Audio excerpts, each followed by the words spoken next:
Lo conoció hace 5 años y lo vio como una señal. Pero hoy todo ha cambiado. Después de su muerte, algo comenzó, algo que todavía no puede explicar completamente. Y ahora, por primera vez, está lista para contárselo al mundo. Lo que ella descubrió sacudirá tu fe. Hermanos y hermanas que me escucháis, os ruego que recibáis este testimonio sin juzgar. Jesús está tratando de advertirnos. Antes de empezar os pedimos un pequeño gesto. Ayúdanos a crear contenido diario dejando un me gusta, comentando amén y escuchando hasta el final. Te aseguro que nunca olvidarás lo que estás a punto de escuchar.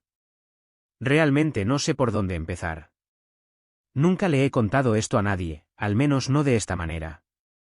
Siempre pensé que había cosas demasiado sagradas, demasiado incomprensibles, demasiado aterradoras para ser dichas en voz alta. Pero desde que viví lo que voy a contarles, ya no puedo permanecer callado. Es como una voz que grita dentro de mí, día y noche, diciendo, si tan solo una persona escucha y despierta, entonces habrá valido la pena. El Papa murió hace poco más de un mes. Desde entonces, algo ha cambiado en mí.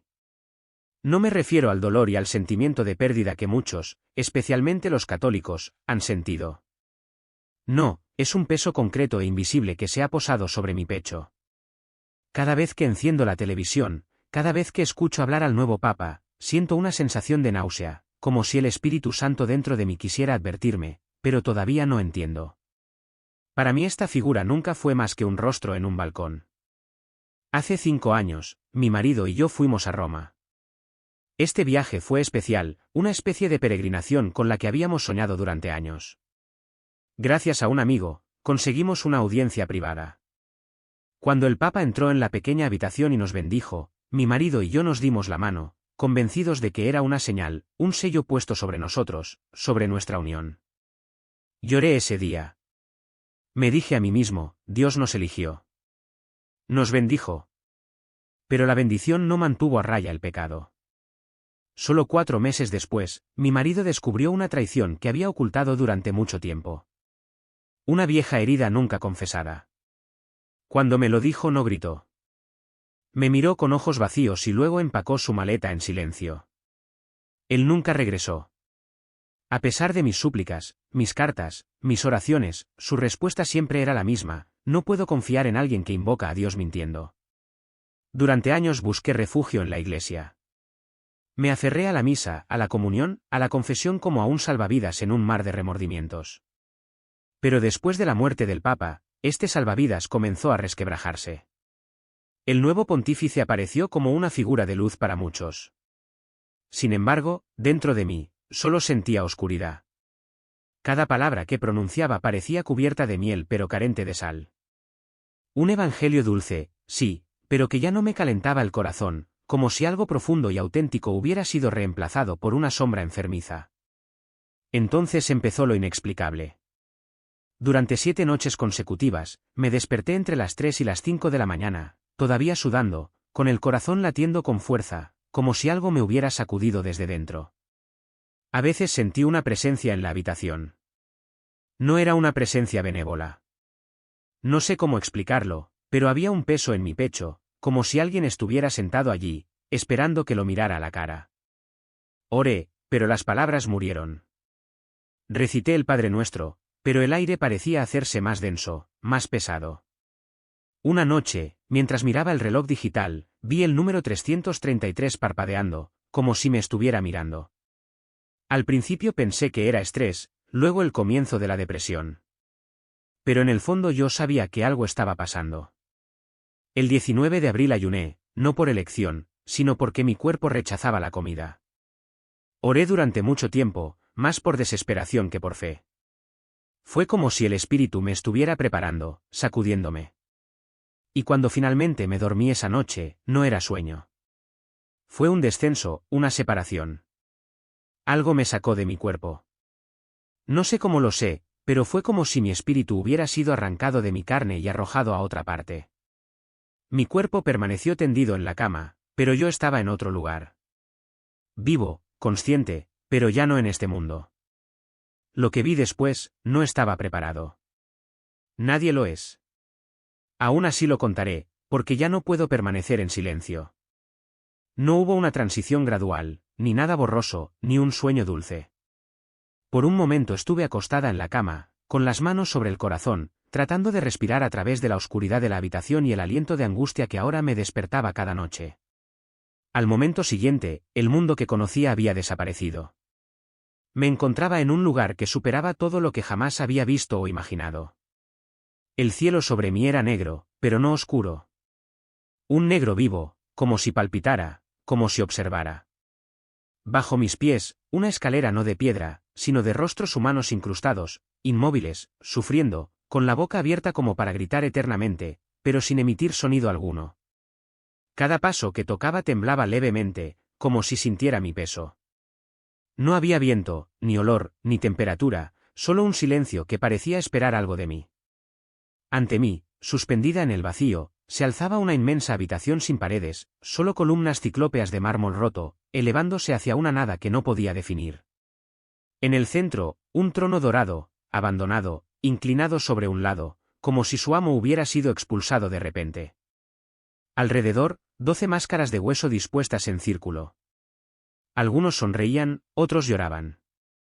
Uno se reía con la boca abierta de oreja a oreja, pero todos me miraban. Oí pasos detrás de mí. Me di la vuelta.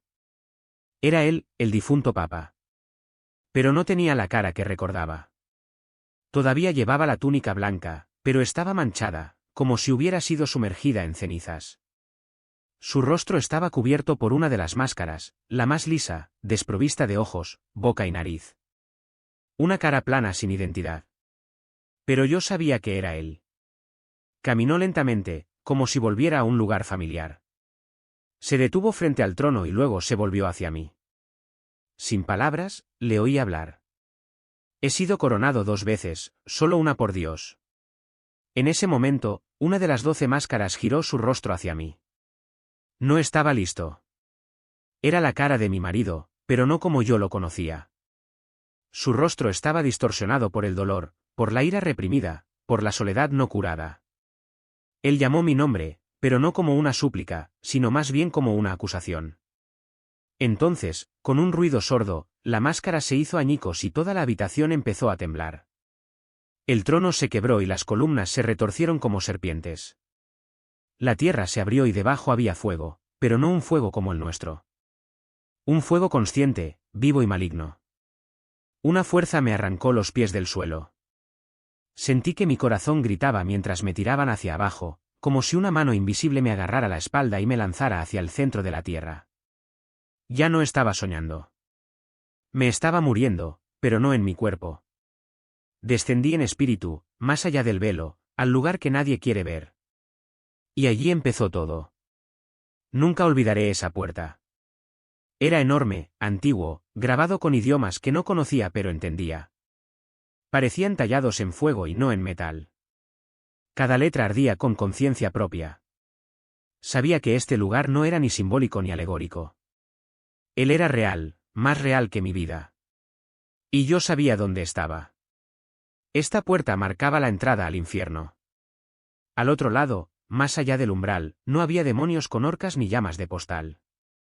Había un humo denso y pesado que se respiraba como arena en los pulmones, y un lamento continuo y lejano que sonaba como un viento enfermizo. Entonces, entre las sombras, apareció el Papa. Caminó hacia la puerta como atraído, como si ya no tuviera voluntad propia. Grité su nombre, no una vez, ni 2 veces, sino repetidamente, como si ese grito pudiera cambiar algo, como si aún pudiera darse la vuelta. Al principio, no reaccionó. Luego se detuvo. Lentamente, giró la cabeza hacia mí. Fue entonces cuando lo vi. En su frente estaba grabada con letras de fuego la palabra juzgado. No hubo apelación posible. Sin tribunal. La sentencia era eterna, definitiva. Sus ojos parecían saberlo todo. Que ya era demasiado tarde. Que no había vuelta atrás. Que cada oración era ahora un eco inaudible. La puerta se abrió sola. Ninguna mano la empujó. El metal gimió como si llorara y la oscuridad lo devoró. Lo seguí, no con mis pies, sino con mi mente, como si un vínculo que yo no hubiera elegido me hubiera atraído, uniéndome a él. Me encontré en un paisaje devastado donde el suelo estaba hecho de lenguas. Cientos de miles, entrelazados, escamosos, húmedos, moviéndose como gusanos. Siempre que alguien hablaba contra Dios, se añadía allí una lengua. A su lado apareció el guía, una criatura sin rostro, vestida con túnicas sacerdotales pero hecha de sombra. Dijo: bienvenidos a su primera semana. Aquí verán el fruto de sus bendiciones. Y lo condujo a un valle oscuro donde hombres y mujeres jóvenes corrían desnudos, gritando, riendo y luego se detenían de repente como si hubieran sido golpeados por una horrible revelación. Miraron sus manos, sus cuerpos, sus ojos. Ellos entendieron. Se sintieron perdidos. No fue el acto en sí, sino la creencia de que era correcto. Recibiendo una bendición mientras caminamos hacia la destrucción. Están aquí porque ustedes dieron su consentimiento, dijo el guía. Porque dijiste: ¿quién soy yo para juzgar? No te quedaste callado. Abriste las puertas. Convertiste el altar en una pista de aterrizaje. El Papa cayó de rodillas. Sus ropas se incendiaron, pero las llamas no lo mataron. Se vio obligado a sentir, a recordar. Un hombre apareció entre las llamas, con el rostro cubierto de costras. Gritó: necesitaba que me dijeras la verdad. Tenías la autoridad. En cambio, me ofreciste consuelo. Yo no quería consuelo. Quería salvación. Entonces surgieron innumerables voces. Innumerables caras. Una multitud. Cada rostro un alma perdida. Cada mirada una acusación silenciosa. Era la iglesia de los confundidos. Aquellos que habían buscado la verdad, pero solo habían recibido un respaldo en el pecado. El Papa no respondió. Él no pudo. El infierno no tolera ninguna justificación. Solo queda la verdad. El guía, con una voz que sonaba como metal oxidado, pronunció la última frase antes de que la oscuridad lo envolviera: has reescribido la moral. Ahora la moral te reescribe. Y eso fue solo la primera semana. Creí que ya había visto el horror. Pensé que nada podría superar la desesperación de aquellas almas quemadas por la mentira que habían creído que era verdad. Pero cuando comenzó la segunda semana, algo cambió en la atmósfera. Ya no era solo un castigo. Fue una revelación. Y lo que me mostraron en ese círculo fue el comienzo de todo. Me encontraba sobre un tramo de tierra negra, agrietada por fisuras brillantes. Pero no había fuego, ni llamas, solo cenizas cayendo del cielo como nieve muerta y un aire pesado saturado de palabras no dichas. Ante mí se alzaba una construcción monstruosa, una catedral volcada. Su techo tocaba el suelo y sus cimientos se hundían hacia el abismo. Las vidrieras no eran coloreadas, sino opacas, como ojos ciegos vueltos hacia el cielo. Cada columna parecía un árbol marchito y de sus ramas colgaban cruces vacías. Yo entré. Dentro todo era silencio. El silencio del compromiso. El silencio que desciende cuando uno deja de luchar por la verdad. En el centro de la nave, lo vi. El Papa sentado en un trono roto, envuelto en túnicas quemadas en los bordes. Todavía parecía un rey, pero de un reino destruido. Frente a él había una figura que no pude mirar por mucho tiempo. Ella cambiaba de forma con cada intento de concentrarse. Primero un hombre encantador, luego un cardenal, luego un ser sin rostro. Él era el acusador, el contrato viviente, el imitador de la luz. Hablaban, pero sin usar la boca. Las palabras quedaron suspendidas en el aire como humo. Te prometí un trono y te lo di, dijo la sombra. Y yo lo construí, respondió el Papa. Tomé la piedra de la verdad y la convertí en arena para todos. Hiciste lo correcto. Uniste lo incompatible. Tomaste los mandamientos y los fusionaste con las emociones. Prediqué amor sin justicia, perdón sin redención. Quité la cruz, dejando solo el abrazo. Creaste la Iglesia 2.0, la que el mundo anhelaba. Entonces la sombra levantó una corona negra hecha de espinas y espejos. Cada espejo reflejaba un rostro: presidentes, imanes, gurús, pastores sonrientes, influyentes espirituales, niños con arcoíris dibujados en el pecho. Y ahora recibe lo que te corresponde, dijo el diablo coronándolo.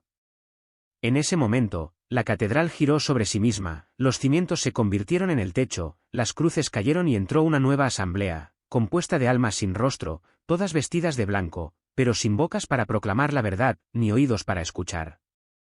Siguieron cada movimiento del Papa, adorándolo en silencio. Luego el guía regresó. Me habló con una voz sin sonido, pero que estremeció todo mi ser. Esta es su verdadera liturgia, fundar una iglesia sin Cristo. Ahora serás sumo sacerdote en el vacío. En ese momento también vi un altar. Estaba hecho de tierra y huesos. Donde antes estaba la Eucaristía, ahora solo había un libro con páginas en blanco, sin palabras, sin vida. El Papa lloró, pero no por arrepentimiento. Lloró porque vio la realidad de lo que había construido con sus propias manos, y que ahora lo sepultaba. Y comprendí, la mayor mentira no viene de quien odia a Dios, sino de quien lo distorsiona suavemente. Era su segunda semana y ya no era la misma.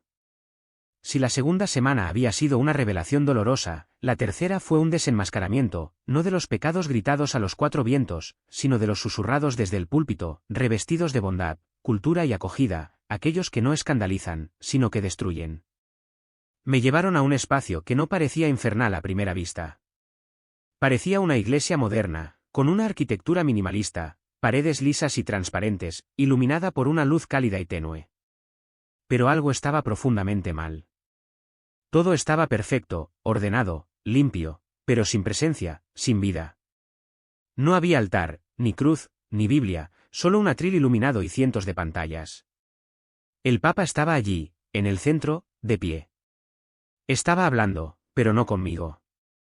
Habló a cientos de miles de rostros que vi en las pantallas, fieles, jóvenes, familias, políticos, sacerdotes, religiosas, todos con los ojos fijos en él como si recibieran palabras de vida. Pero sus palabras no contenían nada. Dijo, Dios es amor, y el amor no condena. Dijo, la misericordia es mayor que la verdad.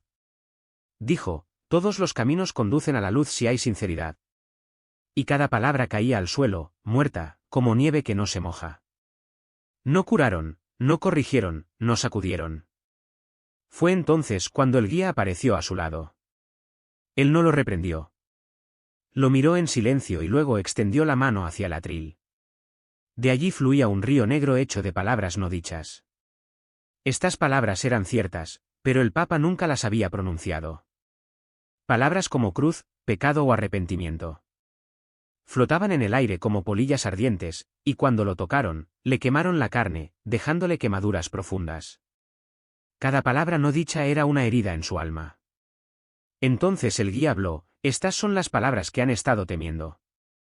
Las llamaron divisivas. Las juzgaron con demasiada dureza.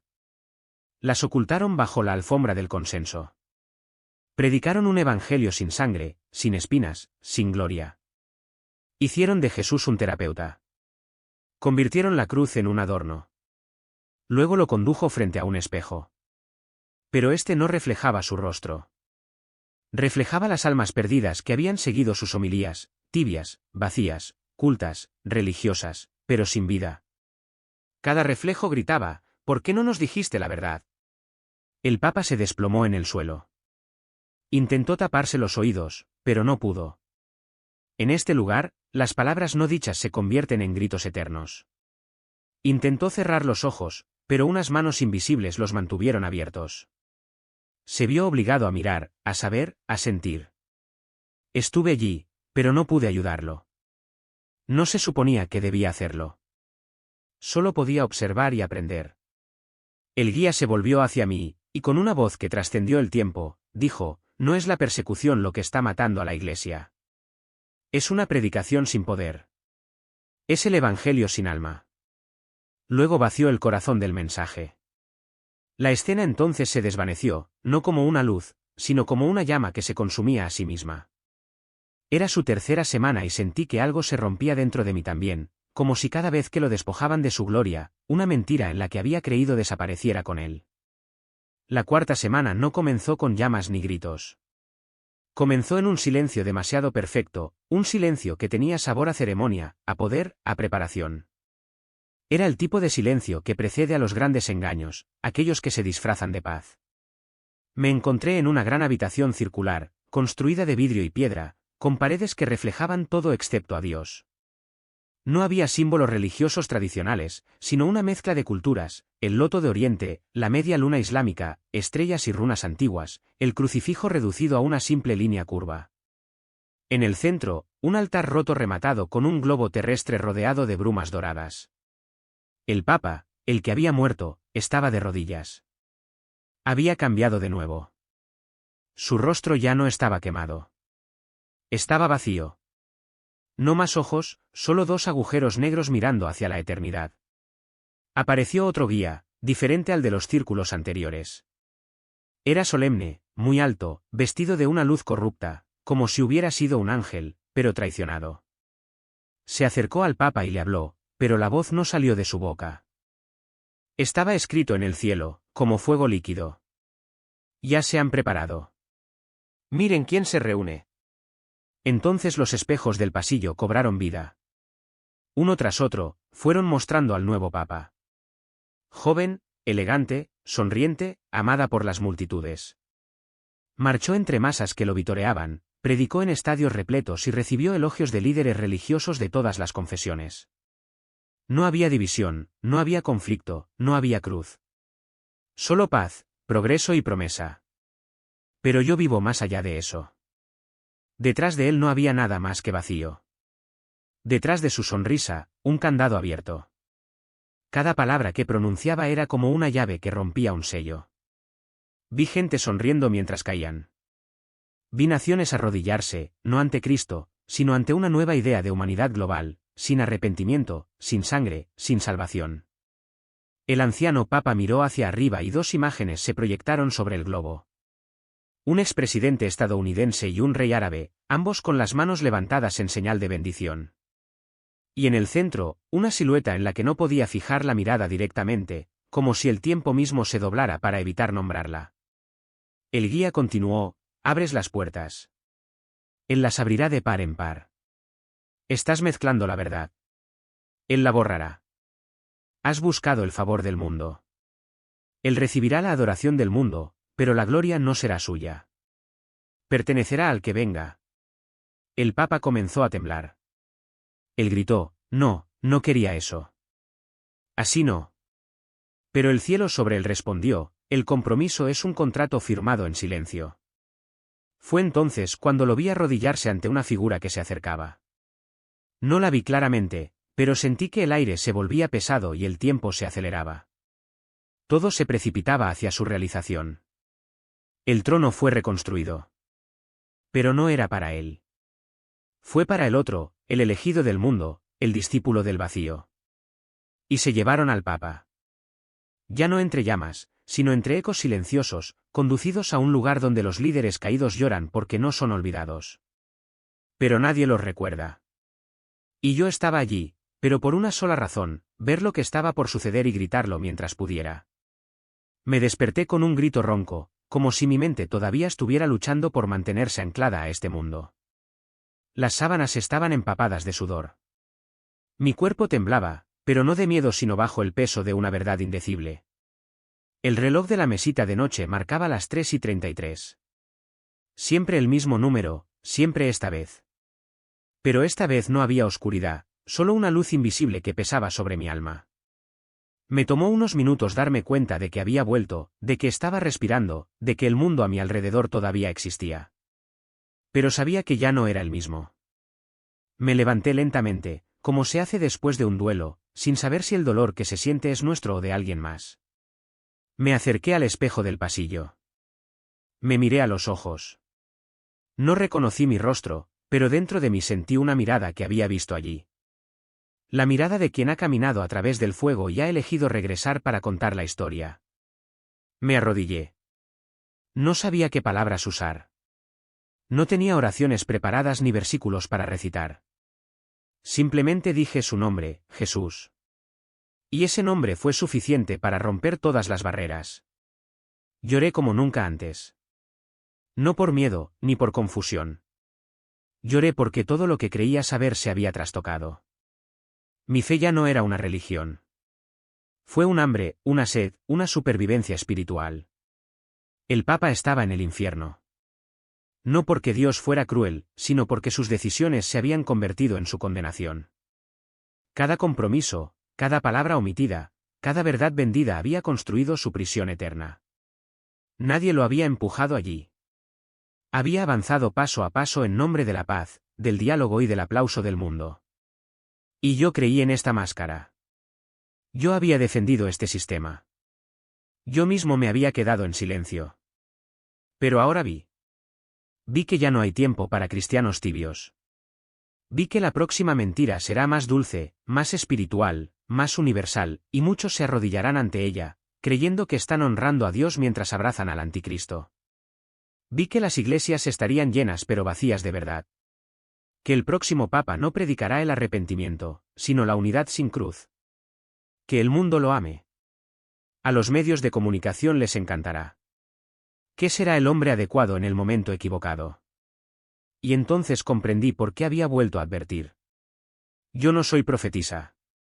No soy un místico. Solo soy una mujer que ha visto demasiado como para permanecer en silencio. Y aunque tenga que perder amigos, mi reputación, mi seguridad, ya no puedo fingir. Por favor, no esperes hasta el infierno para descubrir la verdad.